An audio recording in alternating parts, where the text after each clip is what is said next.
Welcome to today's episode of Blending Fab, a podcast all about relationships where we explore expectations and lessons learned along the way. To keep up to date with what's coming up, be sure to follow us on Instagram at blending_fab. Let's get straight into it. So, what's the biggest lesson you've learned about relationships? Oh man, you know what? You want to start this off? No, you got it, Los. You got it, Los. Okay, well, you the seasoned one. I would say the biggest relationship I've learned, the biggest lesson that I've learned is not to take my partner for granted. You know, that would be one of the biggest lessons. You know. So for me, it would be that the discovery of self-love is most important when looking for a mate, because self-love, it sounds cliche, but self-love really is the best love. And for a long time, I was searching for something that I already had within me. Yeah. And when I was able to truly love myself, like authentically, then I was able to truly appreciate another person, because for a long time, I didn't give myself grace. I didn't give myself just kindness and empathy and the ability to make mistakes. So I felt like I was holding my partner to an unrealistic expectation, because I find that we can only be as kind to others as we are to ourselves. Yeah. So I would say love yourself fully before you even think about entering a union with someone else. Agreed. Yeah. Definitely on that self-love, because if you don't know who you are, your expectations get slammed with the other person, because what you're thinking is supposed to happen, or what they think is supposed to happen, you go along with, because you don't know, wait, I may be worth more than this, or do I really want this? And that can be hard. Oh, yeah. Absolutely. Especially if you're broken or unhealed and you're trying to get into a relationship. Nah, I mean, you don't want to do it. Yeah, it's not going to work. You don't want to do that. Yeah. And broken could be so many different things. One, how you were raised, a bad relationship before that one, series of bad relationships, or that low self-esteem, or feeling like you're not worth because you don't have that love for yourself to be able to pump yourself up. Yeah. Some unhealed trauma. Yeah. Absolutely.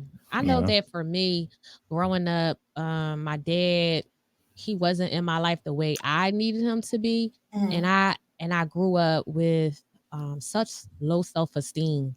And from the out, people thought, oh, you seem like you got it all together, this, and the third. But man, I was really broken. And I believe that like attracts like. So I was broken and I attracted broken men. Broken people. Broken men. And it took for me to really face myself to realize that, hey, I'm the problem. Because I can't control the other people. I can only control me and what I accept. And when I stopped accepting BS, the game changed. Yeah. And just to touch on, sometimes you can have some trauma that you may not even know about. Even when I was married, I mean, I had a bad marriage, a failed marriage, and at that time I thought, oh, I'm good. I mean, I just go through my divorce, I'm straight. But as time progressed, I'm like, well, damn, I mean, I got some deep rooted issues that I needed to work on. So I think that's big with trauma too, because sometimes we don't realize that it's a traumatic experience. We just feel like, oh, that's just life, that's how it's supposed to be. And then you find out, no, that's not normal. It's like, well, wait, what's going on? What you mean that's not normal? This is what I've known all my life.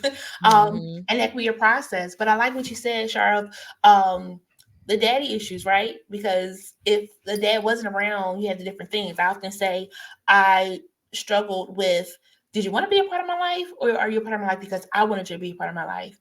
because I felt my dad didn't want to be a part of my life, but like I was pushing for us to be. When I finally was ready to embrace him, I felt like I did that because I reached out to him. Like it wasn't that he reached out to me, which then caused some doubts in relationships because it's like, am I doing all the work or are you doing all the work or is this mutually beneficial for both of us? Yeah. I definitely feel like not addressing your daddy issues, mommy issues, it causes, I can only speak for me, it caused me to be a people pleaser within my romantic relationship. So I found that I was doing too much too soon. You know, giving what they say, giving the wifey treatment when I wasn't getting wifey treatment. And I had to realize that, okay, I feel like I'm overcompensating for something. And I'm trying to like do all I can so they won't leave me like my dad did. And I had to realize that either you want to be with me or you don't. Like I'm not going to go above and beyond in the first month because it's no guarantee. Like it's just that is toxic. It's a toxic trait, being a people pleaser. And and I was beginning to resent myself. Yeah. And also see daddy issues men have daddy issues as well. That was my next question because I know that. So like, men, you're talking uncontrolled anger, issues with bonding, issues with relationships, and I've been through it all. You know what I mean? I've been through in my youth, I was always getting into fights. I had anger issues. You know what I mean? I wasn't. It was hard for me to control my anger issues, and that became a problem, especially within my relationships. You know what I mean? Right, with my friends, with girlfriends. You know what I mean? So even in my marriage. So yeah. What do you think was the turning point to get you out of that? Experience. You know what I mean? Growing up, having good friends. You know what I mean? Talking to people, you know what I mean? Having a good mother with a good ear. So, I think that helped me get over it. Now, one more question on that, because Char was sharing about how,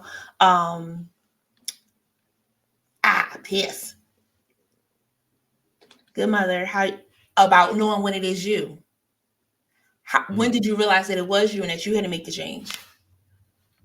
You want to get that or me or her? You, because you said that you had like those friends around. I would say my college years, when I got to my mid to late 20s, that's when I knew it was me and some things that I needed to work on. Yeah. You know what I mean? So, and then when my grandmother passed away, that really hit home. And that's when I said, you know what? I definitely need to work on, I wouldn't say I had a self-esteem issues or lack of confidence. But with me, it was overly confident. You know what I mean? I always had to prove, something to somebody. I always had a chip on my shoulder. I had to be the best at whatever I did. And if that didn't work, then I used to get pissed. Even when I was young, when I was, adolescent, you know what I mean? In my early teens or something, even sometimes when I was 10, 11 years old, I used to take loss to the heart. You know what I mean? I hate failing. So, that was, I would say, yeah. I started working on myself, late in college, then all through my adulthood.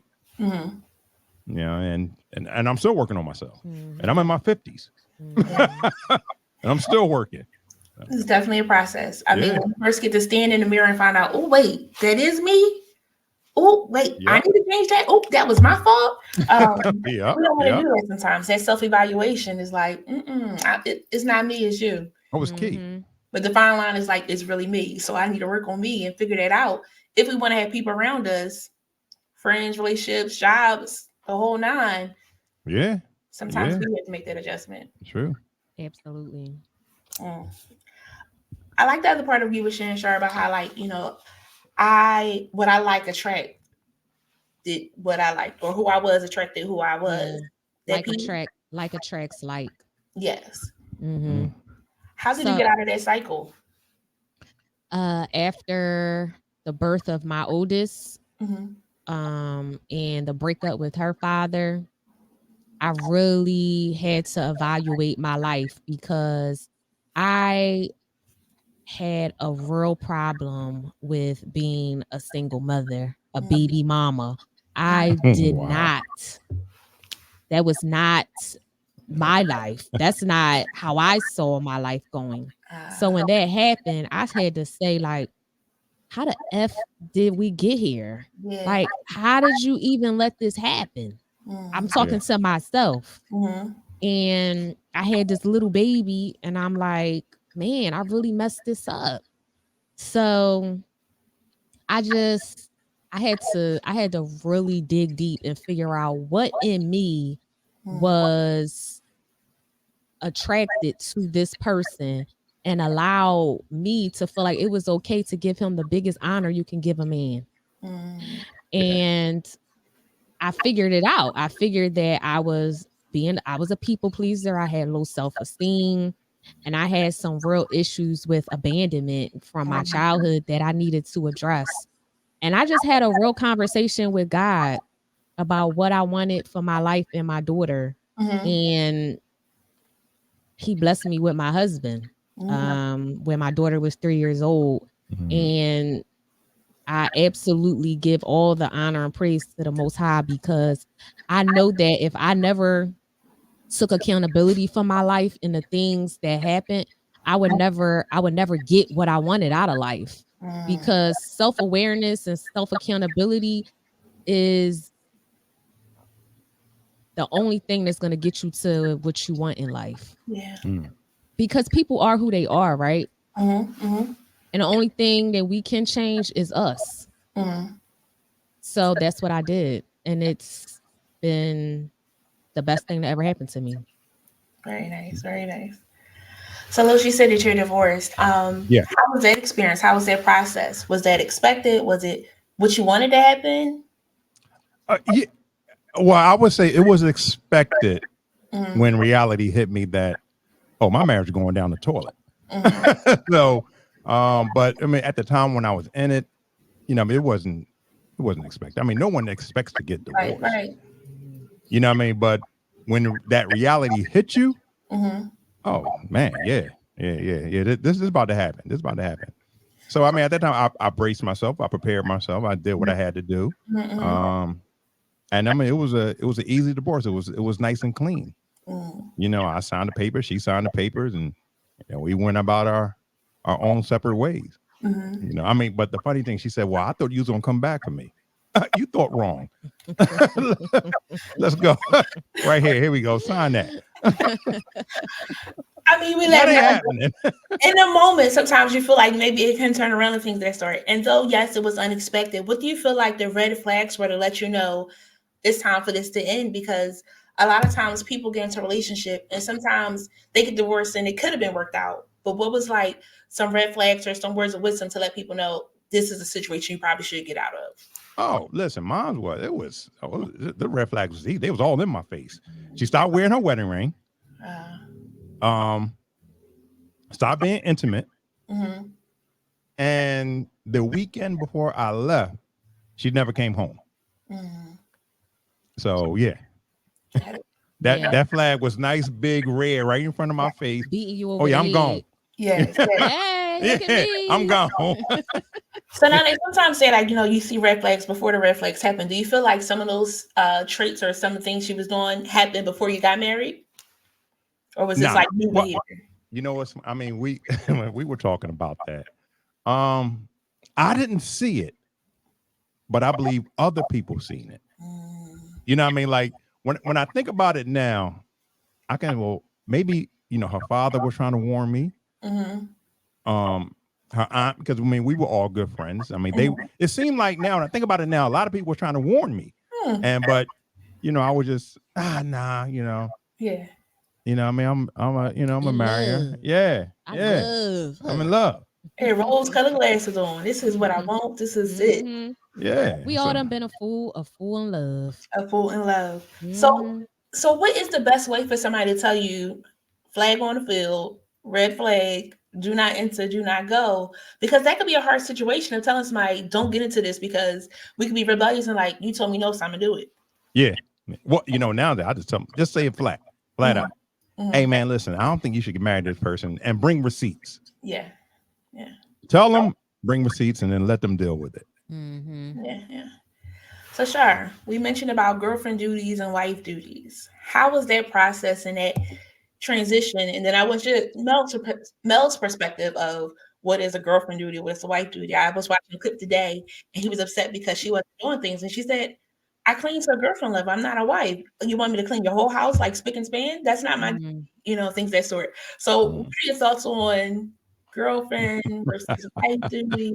Oh boy. Versus husband duties, Oh boy. Is there a difference? There is a difference. And I teach my daughter, she's 14. I teach her now. You are a girlfriend until you have a ring, until you walk down the aisle. However, you have to show wifely qualities to even get the ring, right? Right. You can't be like, oh, I ain't cooking for him. I ain't cleaning for him. I ain't doing this. I ain't no wife. And you never will be. Right. Right? Because the reality is you're going to have to cook for that man at some point. Yeah. Even when you're a girlfriend, right? Right. So me and my husband cohabitated prior to getting married, which I do not recommend for my children. Okay. So I was already, cooking and cleaning and pretty much, doing the wifely things. Our finances, we were both taking care of the household. Our finances weren't joined at the times. Like we didn't have a joint account because I didn't believe that was a smart move because we weren't married. We rented because again, I didn't want to buy a house and we weren't married. So I think wifely duties are all the things that you do for your husband when y'all are married. So, it's the cooking, it's the cleaning, it's the serving him, it's the compromising, it's the being cooperative, type of things. Girlfriend is, okay, I can cook and I'm going to cook for you sometimes when I want to. A wife is, I'm cooking for my husband because that's my husband. And I know he's going to come home from work and he's going to be hungry. And that's my husband. Right. So I feel like when I was a girlfriend, I had the option. Okay. When we got married, it was my duty. So when we were girlfriend and boyfriend, my husband had the option to provide for me. When we got married, and he did it because that's what he wanted to do. But when we got married, it's his duty to provide for me. So I think in my mind, it changed from, okay, I can do this if I want to, to this is my duty. This is my responsibility to my husband, to our marriage. And even though we lived together for about 2 years before we got married, when we finally got married and bought our house and had our son together, it was different. I don't know. I think it just was something in our minds. It was like, okay, this is like real. Like I have to, like, this is my duty. This is my responsibility. So even though we lived together, I didn't think that it would change. I'm like, well, we already living together and playing house, but it definitely changed. Because it's like when you get on my nerves, when you boyfriend girlfriend, it's like you getting on my nerves. Like yeah, you got to work on it. I don't even feel like talking to you. I don't feel like dealing with you. Like go to your mom's house or something. But now it's like, all right, I had to kill my ego. So that is my number one recommendation for women who want to be a wife. You have to kill that ego, sis. There's no room in a marriage for an ego. But it seems like a lot of these young couples, they just can't pick up on that. Yeah, because it comes with time, right? Yeah. And experience. And I feel like a lot of younger people don't want to hear nothing from the 40-year-old woman, right? Or the 50-something-year-old guy. It's like, you can't tell me nothing. This is what I want to do. Well, it really, and I feel like this modern women and men get hung up on this submission things so much. They stuck on it. It's like they stuck on stupid with it. Like they can't get past it. And the reality is, in my opinion, and this is what works for me and my marriage, I submit to my husband and my husband submits to me for different things. It's just one of those things. Like it doesn't work. Everything has to be like reciprocity. But I had to kill my ego, and that for me was the hardest thing to do to date, because I came from a strong Black woman, right? Yeah. The one who taught me you can want a woman, you can want a man, but you don't need no man.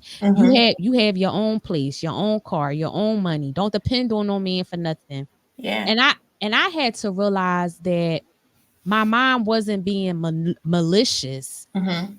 It's that she couldn't depend on the men in her life. Well, and she was trying to spare me the hurt and disappointment, right? But as a young girl, it's like, all right, I gotta carry this on my back. I gotta do it. I gotta make it happen because I can't depend on no man to do it. But when I met my husband, I realized that's not true. I can depend on my man. Yeah. Because he has proven that I can depend on him. Yeah. So really unlearning a lot of things that I was taught and killing my ego were the biggest things to help me like be successful this far in my marriage. It hasn't been easy, but I had to do a lot of unlearning and killing of my ego. Good. Yeah. I mean, they'll pick it up. I mean, these young people, as they get older, you know, I mean, they'll get hopefully it. They'll understand. But that's also not fear, but that's a struggle that happens because they're good together, and if like it didn't work out, so we break up. So we get married, it don't work out, we get divorced. And sometimes it is maybe dying to the ego. It is maybe humbling yourselves because we don't know everything. And as shared, we all are brought up different ways, with a mom around or a grandma around, maybe dad around, maybe a cousin, maybe adopted. And our mindsets or our survival tactics are different. And it becomes a little battle when you're coming together with somebody that just had everything all together all their life. They don't always understand that struggle. Yeah. I mean, because I see a lot of people, they don't know the hierarchy. You know what I mean? Children submit to wife, wife submit to husband, husbands submit to God. Right. And you know, a lot they don't know. So they don't know that. I mean, and also a lot of us, our young Black men, you know, oh man, they a piece of work. They hurt. Yeah, they are. They are a piece of work. You know, so that they don't. A lot of them don't know how to be a man because they were never taught on how to be a man. Yeah. You know what I mean? Even if you don't have a father, you can have a grandfather, you can have an uncle. A lot of them, they don't have that, or they don't have a mentor, like a coach, or even the neighbor. Because nowadays, you know, we don't have those neighbors to, you know, watch over our children. You know, that village. All they got is Future and a dope boy. Yeah. Yeah. And that's not always the greatest. Everybody doesn't always use their platform for the wellness of the world. It's about self, you know. Yes. And they think that's the way. And as maturity in life happens, they find out, well, maybe that's not the way. Absolutely. But I like the part of you were sharing of like, you know, giving too much too soon, and sometimes in finding the difference between the girlfriend level and the wife level, or the boyfriend level and the husband level, sometimes somebody does give too much too soon. So what do you think is a way for somebody to be mindful of that, to pull back, to not give too much? Because sometimes you could go and you're like, A through Z of my life I didn't share with you, and now you picking apart my life and using it against me, or you weren't able to handle the things that I shared about my life. So knowing how much to give, like how would you say that balance scale is? I don't know. I mean, I think that's tricky. I think that's. I mean, in my youth, I should always be like, if I give 50, I expect 50. You know, if I give you 100, I want 100, and I'm looking for it. If I call you 2 or 3 times, I expect 2 or 3 phone calls from you. Petty. Yeah, because it seemed like it was a defense mechanism for me. You know what I mean? Like, all right, wait a minute. I'm giving too much. You know what I mean? Let me pull back. Yeah. You know, if I call you 2 or 3 times, like, hey, what's up? Let's get together, and you always busy. You know what? I mean, let me step back. Because I think I'm giving too much here. So, so you know, that's the flip side of that though, because like legit, somebody may be busy, can't answer the 3 times that you did call. If something happened, things that sort. If they come back around and say, I apologize, X, Y, and Z was going on, how do you then take it? All right, cool. Okay. Cool. But then let's go out. Or if I'm trying to get a date. But I'm busy, but I can't do it. Then, I'm not asking again. I'm good. I'll tell you what. I'll go out with you when you ask. You know what I mean? So, I think that's called like mirroring energy or something. I think it's a combination, because I think that you definitely should mirror energy, right? So if a guy is only texting you, he never calls you, or he never texts you before 11 p.m. I mean, I think that we all know what that means, right? And we know what that is. but I also, when I was dating my husband, we both were had a small child. We both had busy careers. And I cannot remember a day where he didn't call me, or I didn't call him, or we didn't text, or he didn't stop by my desk, or I didn't, like, if he was in court, I would run over to court just to see him or something like that. And I never took score. It was just like a natural thing. Like I felt that he was authentic and genuine, and the attraction was mutual. So I know I liked him, and I knew that he liked me. So I didn't have a problem with like calling him if he didn't call me yet. But it was never one of those things where it was one-sided.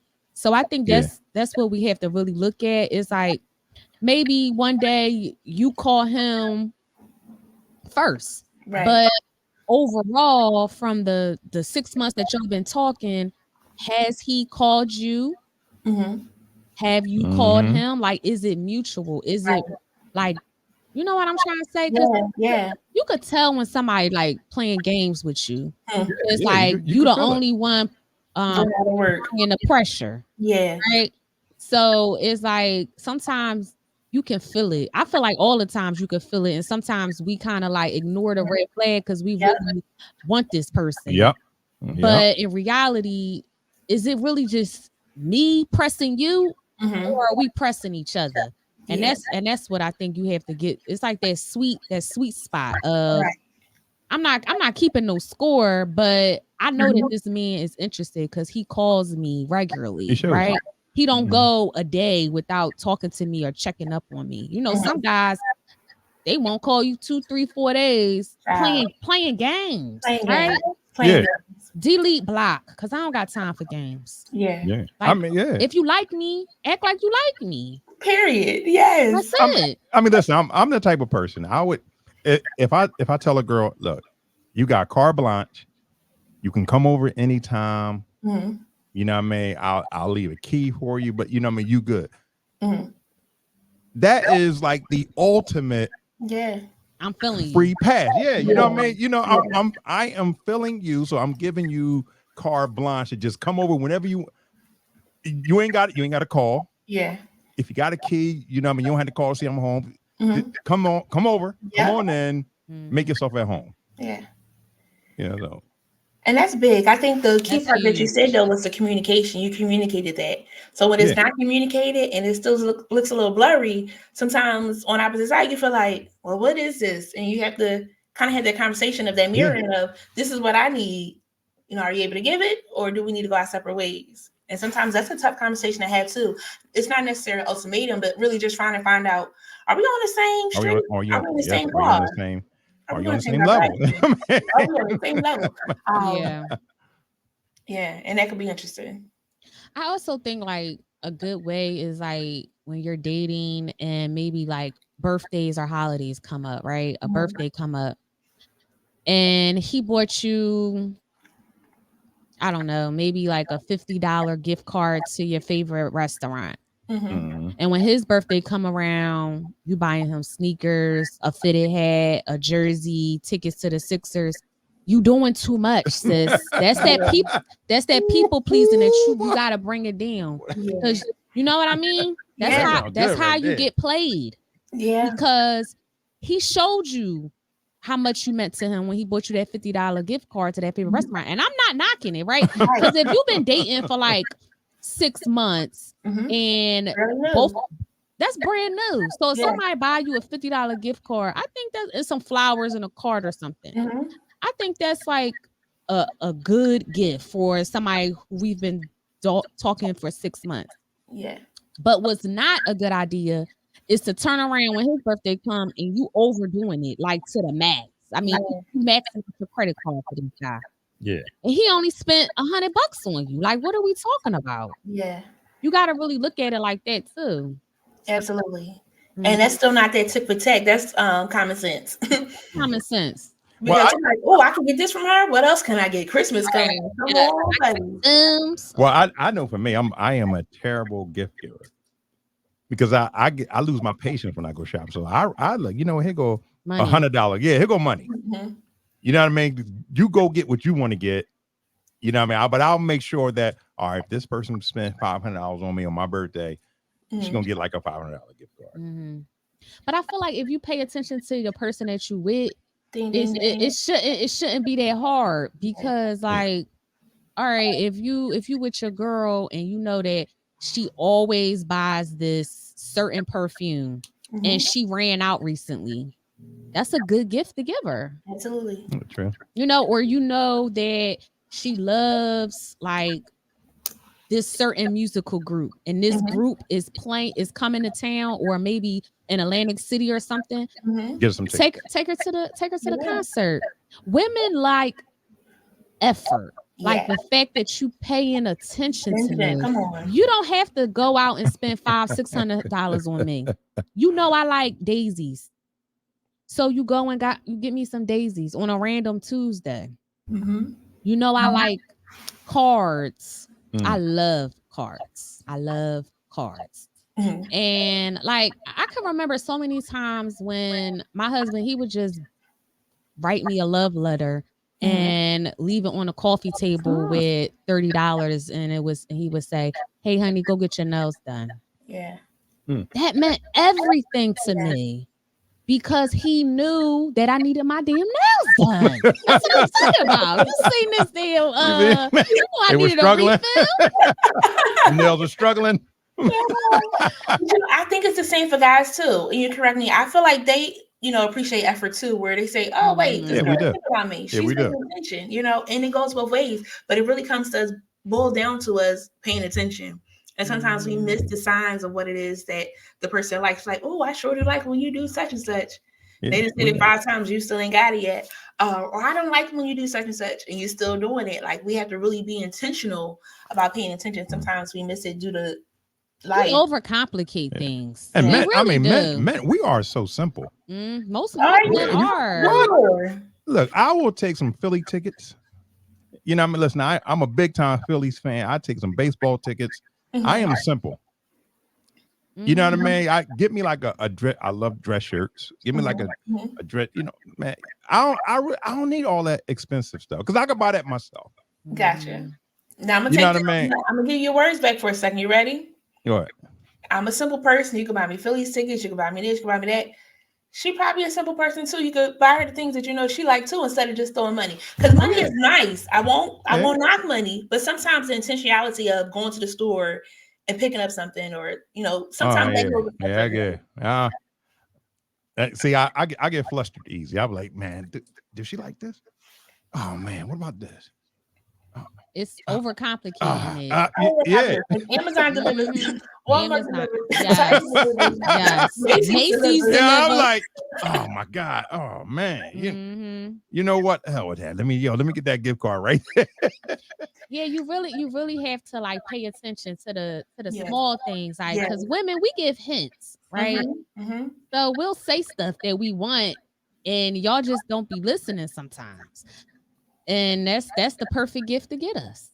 Now, I will say I do some couples work sometimes, and I try to help out because I get that it could be overwhelming in the store. And I just say, write a list of some things that you like, right? So that if you write a list and he writes a list, you both have a list of some items, and you can kind of like randomly rotate as you get the items. Because that way you know that you're getting something that they do like, they do want, they don't have to worry about a gift receipt. But after a while, the hope is that you don't need the list because you've grown to know them a little bit. Now, again, granted, I saw the clip too where it's like, I sure would like an orange soda. And he keeps bringing orange sodas. And after a while, she's like, I don't like orange sodas. I like Diet Pepsi. And he's like, what? So again, it has to be refreshed every so often because our likes change.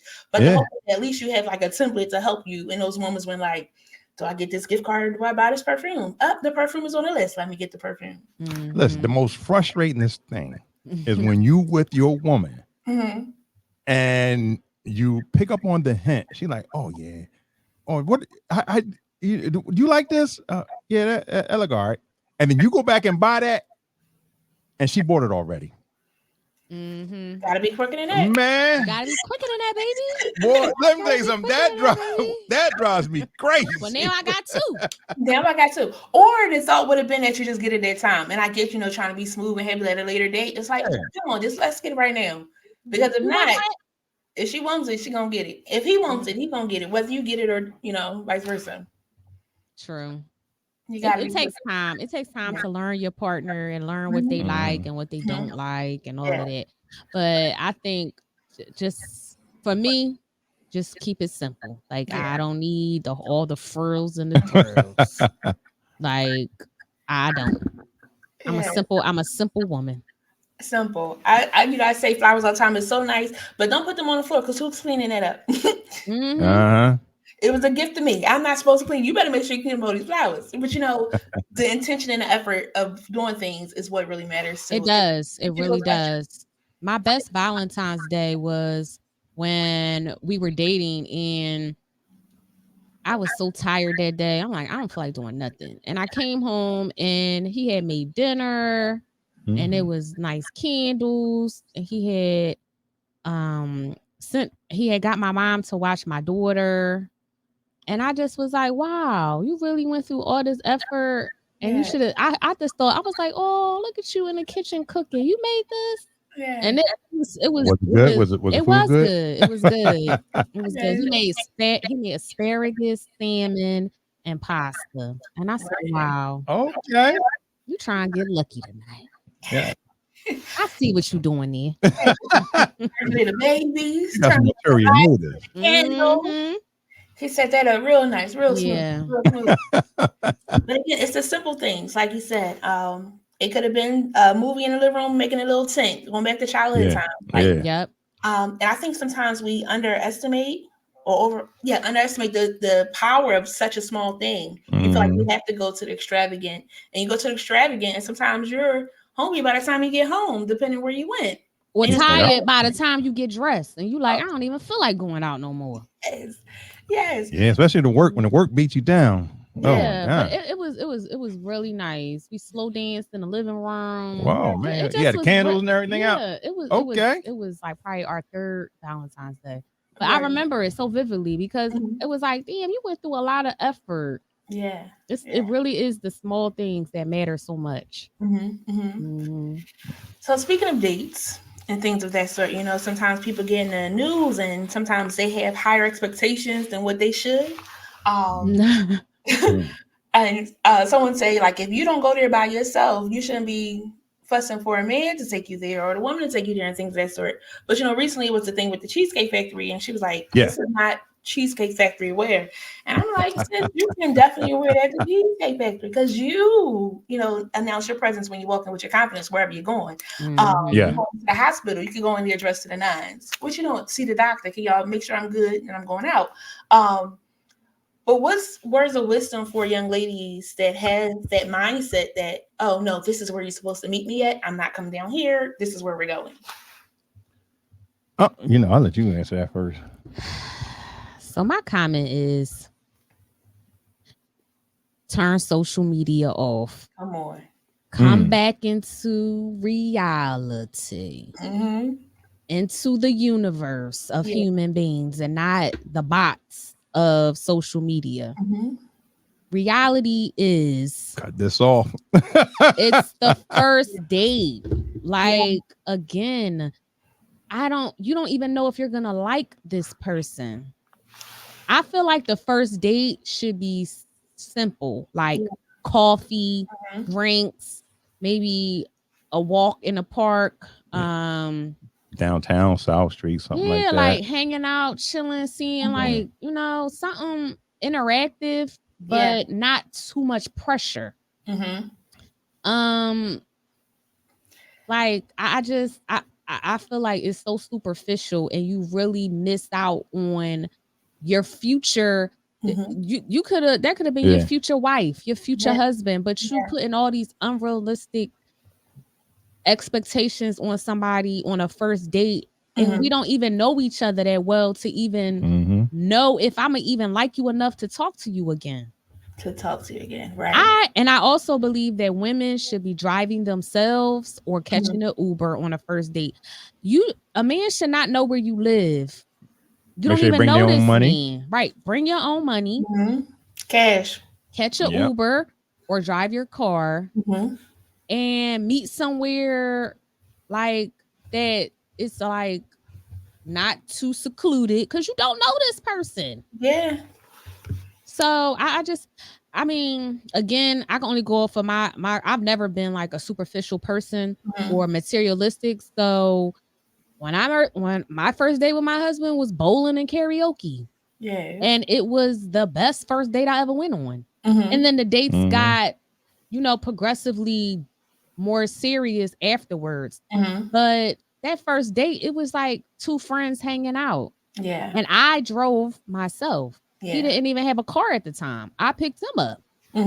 But a couple months later, he got his own car. But it's like I wasn't tripping off that because I liked him. Yeah. And I wanted to see where it went, and it paid off.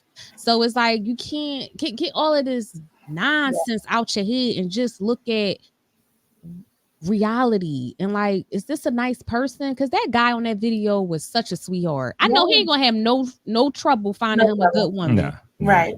He was so sweet.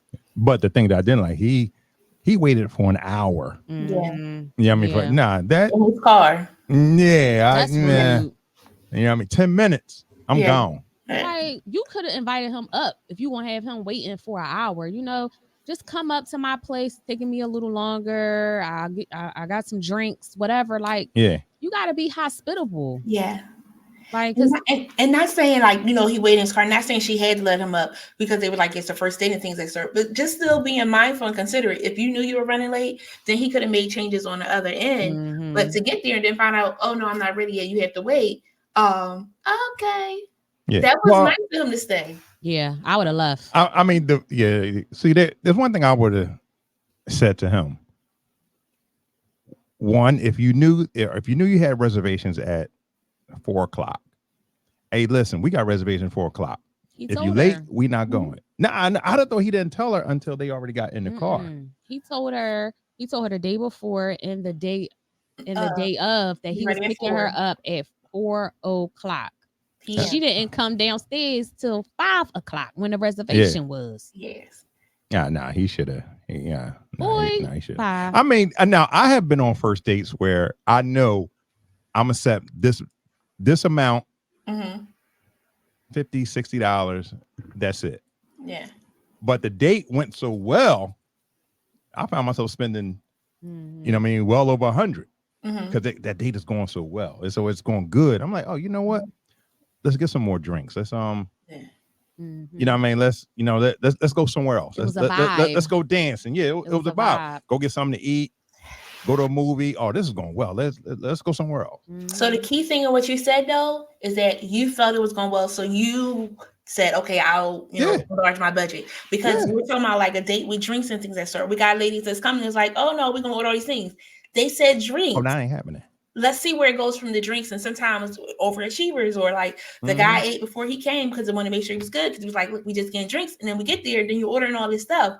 One, that's not fair. Because the intention was drinks, and drinks didn't say dinner. Dinner is a meal and a drink. Drink is drinks. We work that out. And then you have some guys that are budgeting because they are trying to explore their options and things, and you expecting them to spend over $100.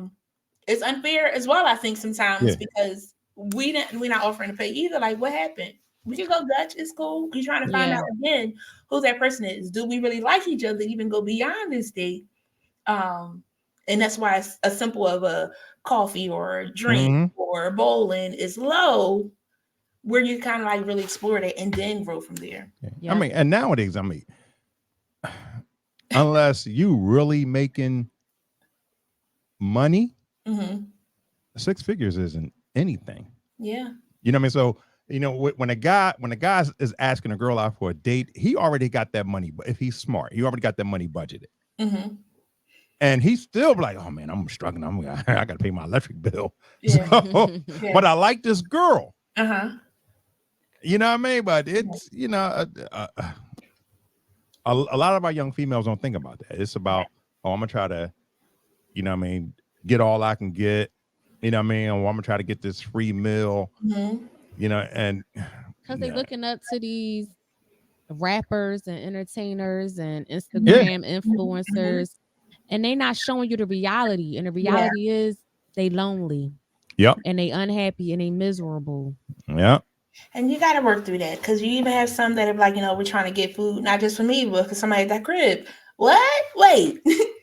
What? The date was the two people, and now he's trying to feed some other people. Again, sometimes it's not fair. Not sometimes. It's never fair to be doing that, and expecting that of somebody that you want to build a relationship with. When that's the conversation to be had, because you're spending this woman's money, before even knowing what their situation is to be doing that. And it says a lot about you, and it's a red flag. Right. So don't be surprised if you don't get invited for a second date. Right. And a lot of them got to be, obviously, a lot of our men have to be honest. Like, yo, listen, I ain't got it. I'm not, I ain't taking you out to no expensive restaurant because I ain't got it. Now, if you still want to go out with me, we can go out and get something to eat.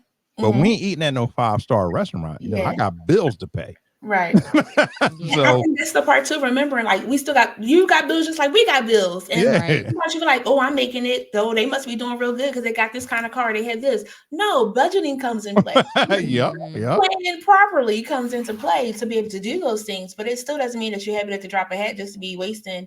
I don't want to say wasting, but splurging all that all the time, because we never know when something's gonna happen. You go home, flat tire. Oh, this happened. Oh, that happened. Because life's gonna keep on life, and when you're trying to socialize and be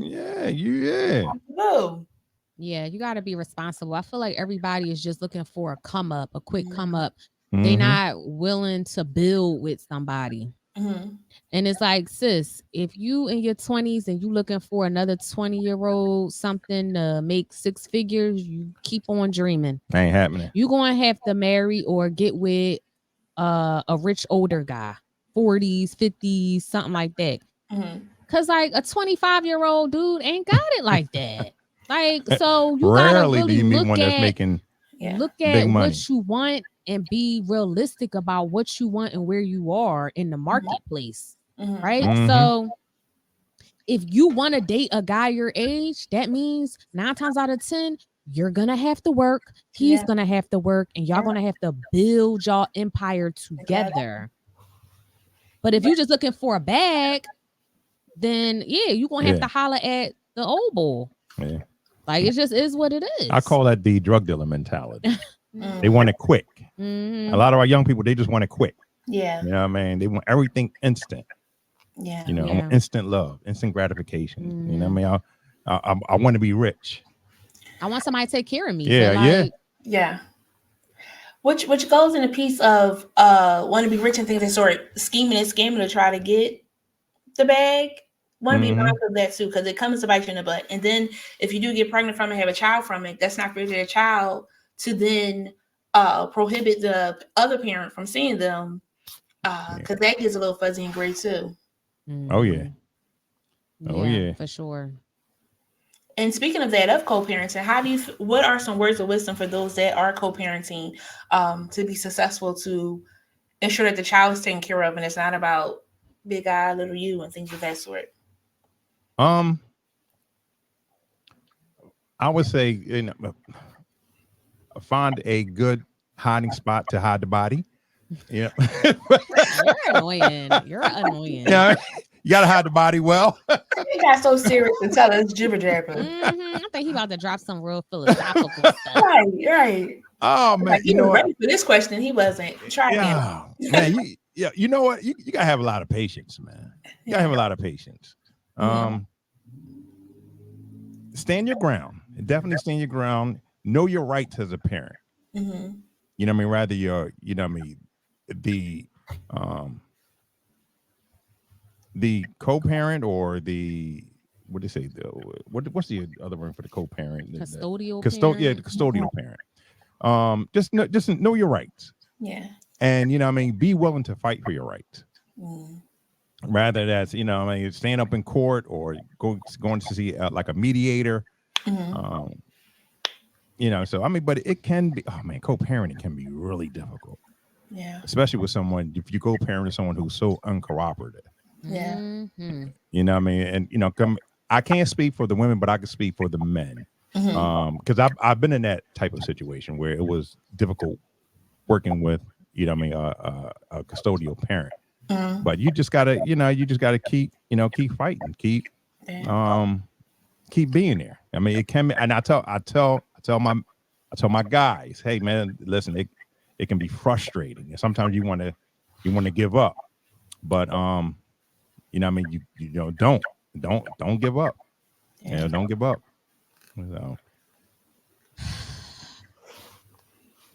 So for me, here it come. I like to deep breath. Sometimes you gotta take a deep breath. I'm gonna choose my words very carefully, right? So I have a very interesting situation. I have a daughter from a previous relationship. My husband has 2 children from a previous relationship. So we're a blended family. We have joint custody of my stepson and stepdaughter. I have sole custody of my daughter. So being a blended family is interesting. It takes a lot of humility. It takes again the death of the ego. Boy. Because I say all the time, like my stepkid's mother is my husband's other woman. And it may sound crazy, but I don't mean that like they dealing with each other on a romantic level.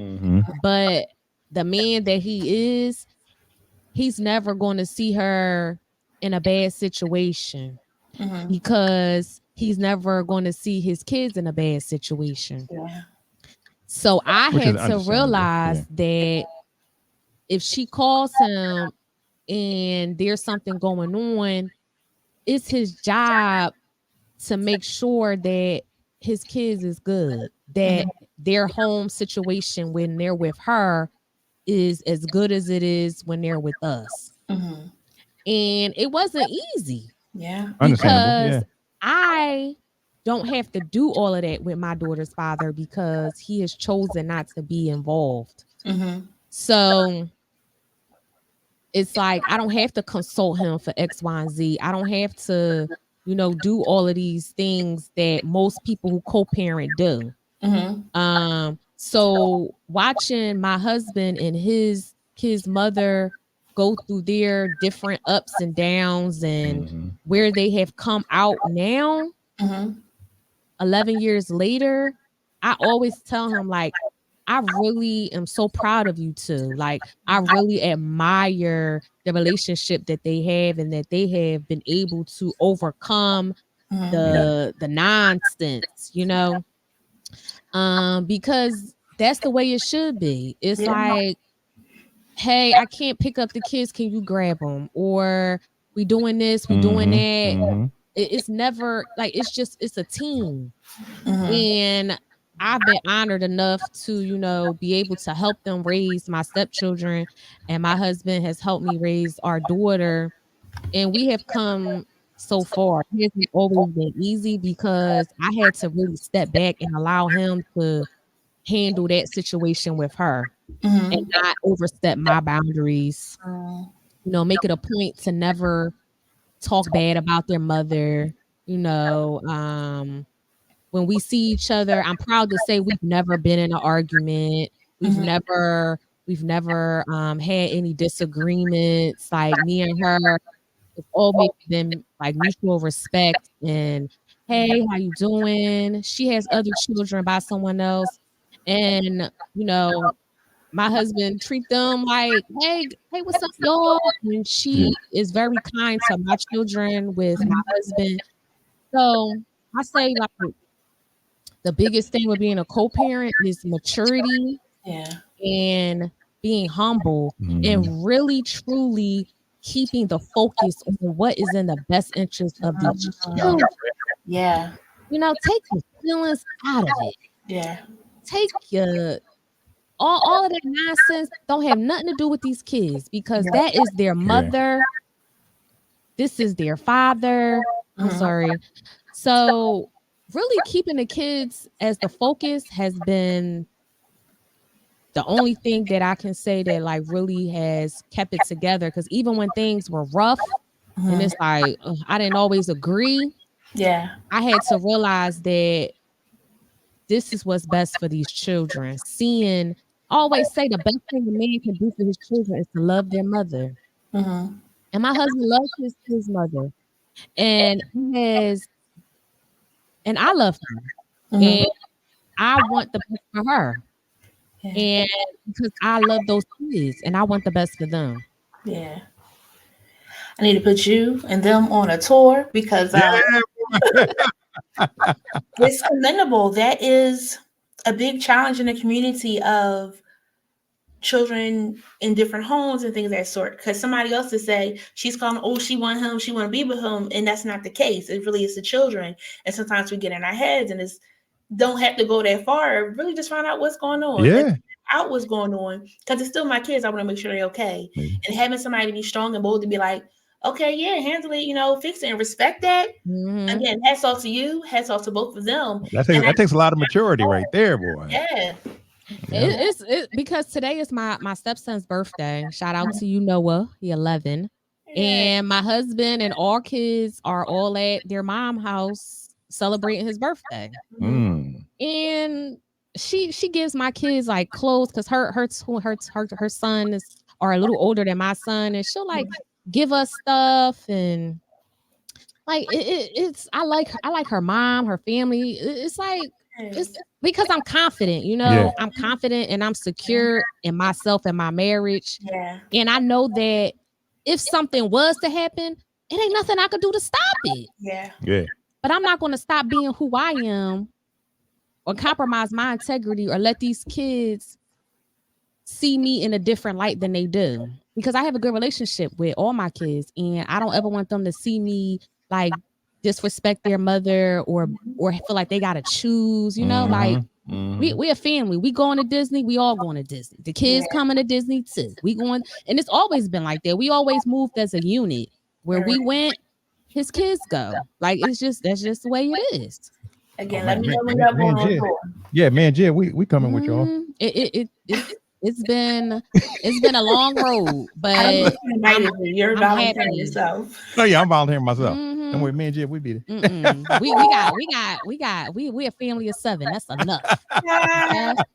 But again, that's commendable because it doesn't work out that way. Another challenge often comes where if they had the kid and it didn't work out, and the girl thought that it would work out and she's upset, or the guy thought that it would work out and he's upset.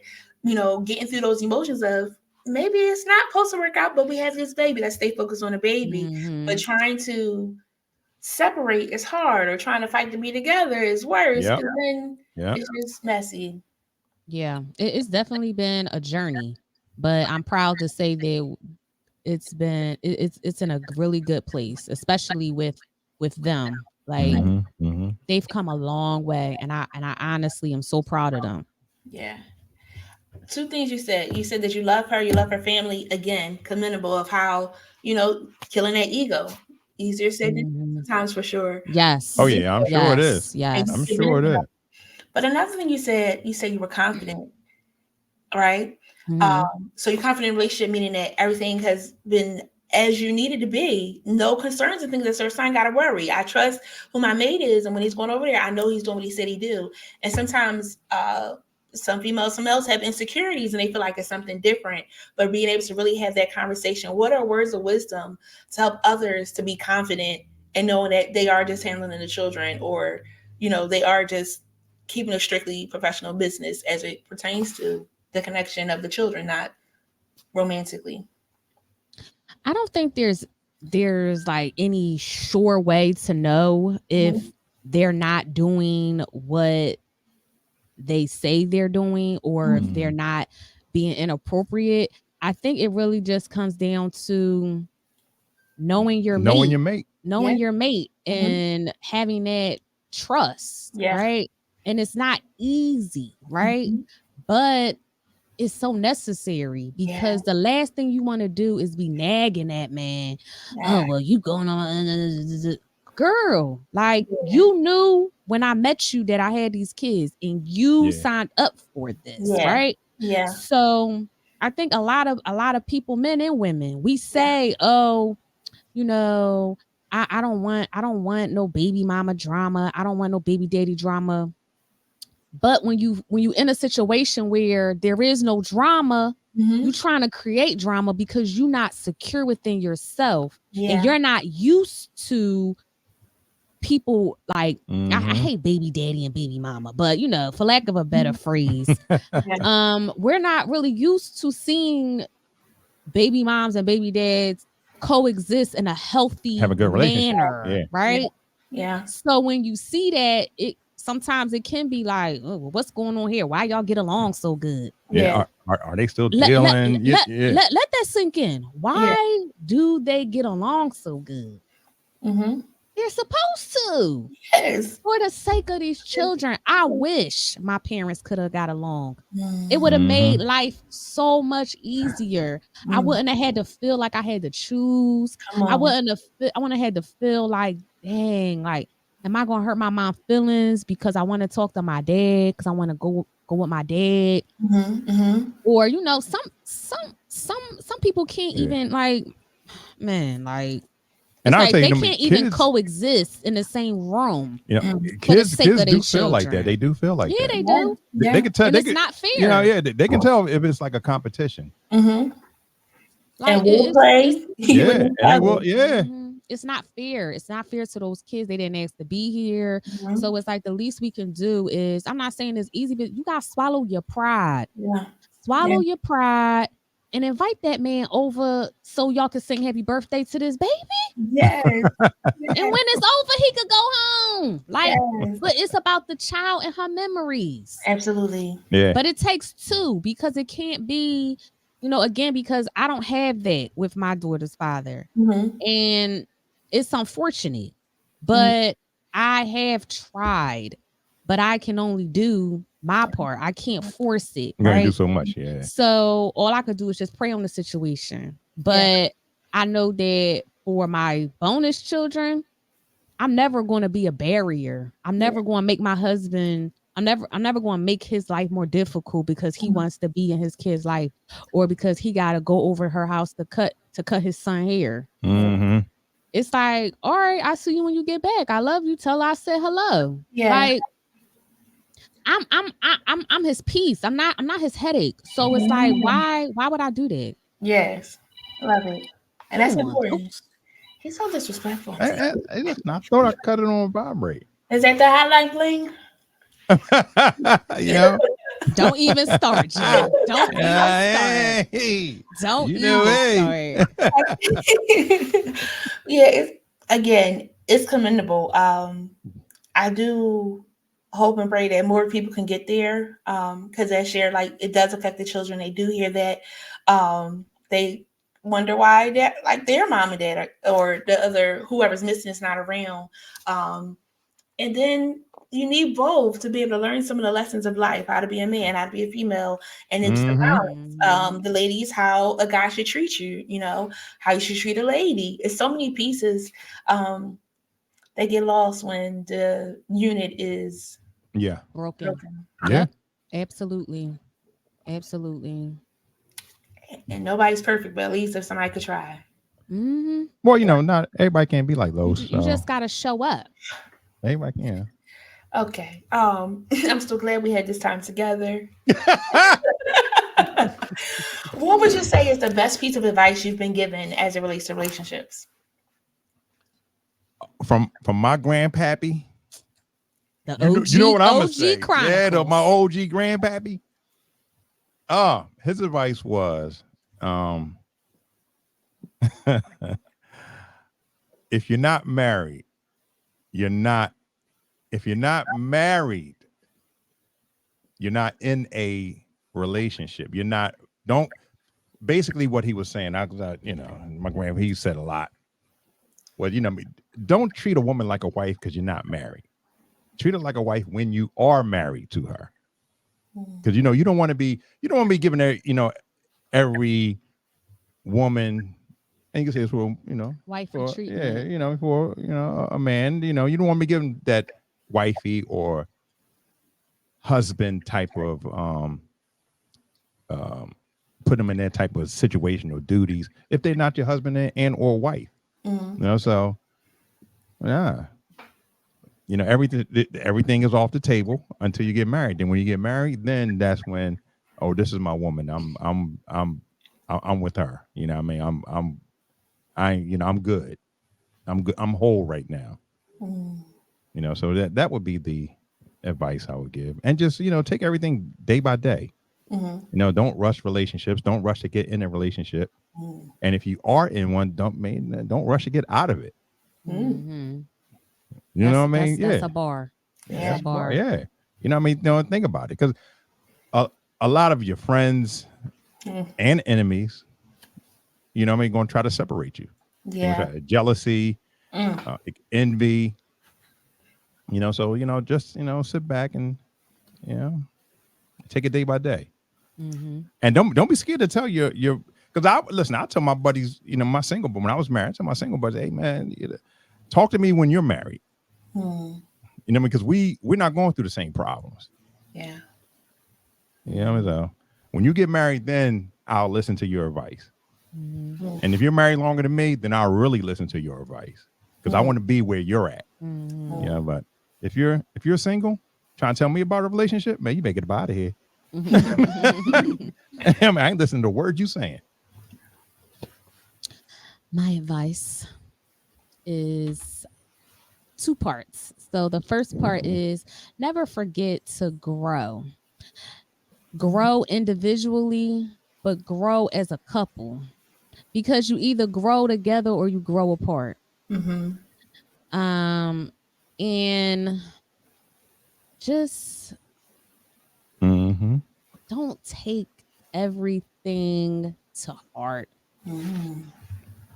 Be patient. Yeah. Be kind. Be understanding with yourself and with him or her. And please keep your family and your friends out of your marriage. Oh yeah. Because at the end of the day, they love you. They will tolerate them. But if you go around bad mouthing your spouse, how does that look? Like, I just feel like you have to be a uniform. Like, you got to be a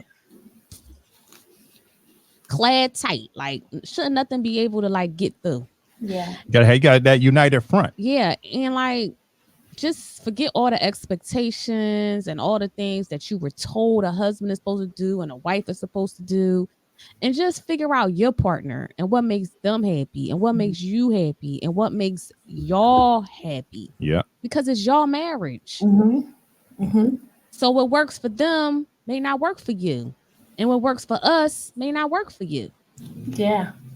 So you just gotta like be patient and realize that you're talking about two people who were born and raised with two different types of ideals, morals, everything. And you're trying to combine that into one. So you really have to unlearn a lot of things and then relearn. And I've been with my husband for 11 years, married for 6. We are I'm a completely different person than I was when I met him at 29 years old. I'm 40. You know, and I can say that he has grown so much as a man and so much as a husband. For the better. And I feel like I have done the same. At least that's what he tells me. And I'm not perfect. I'm not perfect by a long shot, but I do try to be intentional, and I try my best to be the best version of myself, not only for me but for him, because he really does deserve it. Yeah. So that's my best advice. Like just be kind and patient with yourself and with him. Put that work in. Yeah, you got to put the work in. Put that work in. And forget all of the nonsense that you hear on social media and what a husband is supposed to do and what do your husband like? That's what you need to be worried about. What do your wife like? Yeah. And that's it. Nobody else matters. Awesome. Thank you for listening to the Blending Fab podcast. This podcast has been brought to you by our sponsor, Chosen Counselors. Make sure you hit subscribe if you haven't already, and follow us on Instagram at blending_fab.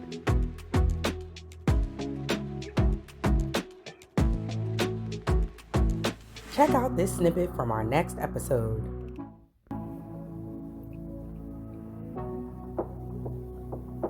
I feel like because I didn't have anything to go off, right? I didn't have expectations. I didn't know how to set boundaries. I didn't know how I was supposed to be treated.